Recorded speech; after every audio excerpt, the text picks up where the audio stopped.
नारी सशक्तिकरण पर जोर देने, नारी नारायणी है, उन्हें शिक्षित करने और अपने पैरों पर खड़ा होने में तथा शिक्षा के महत्व का समझने में कि शिक्षा केवल पढ़ना लिखना और नौकरी पाना नहीं है, बल्कि अभी बताना है कि आपने देश के कुछ काम भी जरूरी हैं।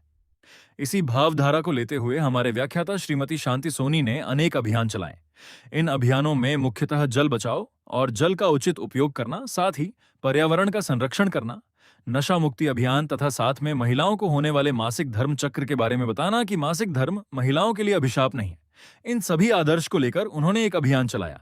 इसी के उपलक्ष्य में बिलासपुर के वेलनेस फिटनेस केंद्र में एक अवार्ड फंक्शन रखा गया था। मुख्य अतिथि के रूप में बिलासपुर के महापौर शामिल हुए थे। साथ में इस अभियान से जुड़े लोगों को प्रमाण पत्र दिया गया। समाज की आधी आबादी अर्थात नारी, महिला सशक्तिकरण, नारी सशक्तिकरण पर मेरा शुरू से ही फोकस रहा।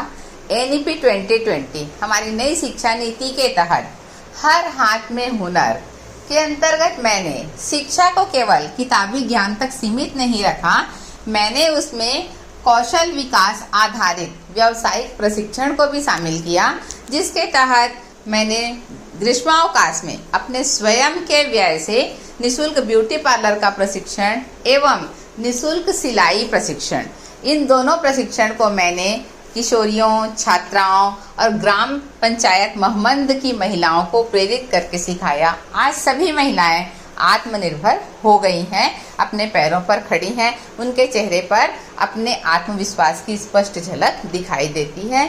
सशक्त नारी, सशक्त राष्ट्र, शिक्षित बेटी, उज्जवल भविष्य, यह मेरा थीम था, जिसको मैंने अपने लक्ष्य को प्राप्त किया। समाज को, अपनी बहन बेटियों को सशक्त करने का काम करेंगे।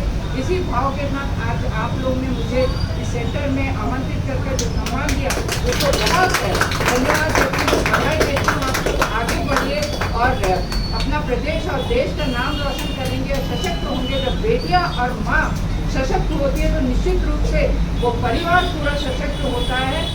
पुरुष अन्यथा ना ले, क्योंकि पुरुष जो होते हैं सिर्फ एक चीज के लिए सोचते हैं। या फिर हमारे गांव में तो मैडम बता रही थी, जो भी कमाते हैं वो नशा में अपना बहा देते हैं, नशा में उनका पैसा चले जाता है। लेकिन एक बेटी माँ कमाती है तो वो पूरा परिवार को चलाने के लिए, राशन पाने के लिए, दवाई दारू के लिए वो चिंता करती है।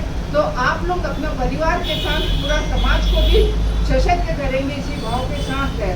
बहुत बहुत धन्यवाद आप लोगों को, बहुत बहुत शुभकामनाएं। कि कभी कोई ऐसा फंक्शन में एक साथ कोई लोग मिले, आज बहुत सौभाग्य की बात है। आप लोगों को प्रमाण पत्र मिला, आप लोगों ने बहुत अच्छा काम किया।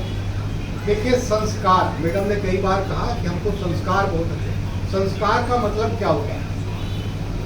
संस्कार किसको कहते हैं? जैसे आपका कोई लकड़ी है, लकड़ी का टुकड़ा है, तो इस टुकड़े को अगर हम कोई निर्माण करके फर्नीचर बना दे तो लकड़ी की कीमत कितनी है? 7 रुपये किलो। अगर उसका फर्नीचर बना दे तो तुरंत कितने हो जाता है? 1500 का, 2000 का। इसको संस्कार कहते हैं। उसी प्रकार अगर हमको अपनी कीमत बढ़ाना है तो हमको अपने अंदर क्या करना पड़ेगा? संस्कार पैदा करना पड़ेगा। हमारे सनातन में संस्कार का बहुत बड़ा महत्व है। मनु की स्मृति में इसका अच्छे से वर्णन किया गया है। मैं आप लोग को इसलिए बात बताना चाहता हूँ क्योंकि संस्कार ही हमारे जीवन का मूल आधार है। क्या आधार है? मूल